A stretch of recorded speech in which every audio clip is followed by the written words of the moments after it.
అందరు ప్లాస్టిక్ విసురుతుంటే మనం విత్తనాలు విసురుతాం. సో ప్లాస్టిక్ విసిరి భూమాతకి భారం అవుతూ ఉంటుంది. విత్తనాలు విసిరి మళ్ళీ మొక్కలు మొలికేటటువంటి పర్యావరణ హితంగా ఈ యొక్క నడకదారిలో మనం స్వామివారిని దర్శించుకోవడానికి వెళ్తాము. చూస్తూ ఉన్నాం స్వామివారి పట్ల భక్తిని, వారికి ఉన్నటువంటి స్వామివారి పట్ల ఉన్నటువంటి ప్రేమని అదంతా చాటు చెప్పడానికి చాలామంది భక్తులు నడక ద్వారాలు వెళ్తారు.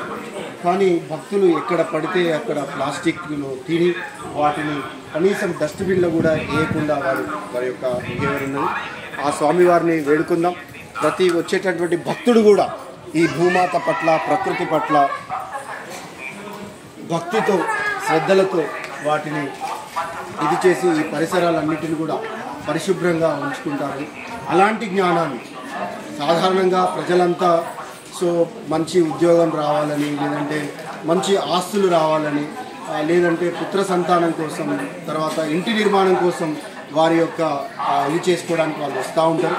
దానితో పాటుగా స్వామివారిని ప్రకృతి పట్ల ఒక మంచి వివేకతను, మంచి పరిజ్ఞానాన్ని కలిగించేలాగా ఈ భక్తులకి ప్రసిద్ధించాలని వేడుకుందాం. ధన్యవాదాలు.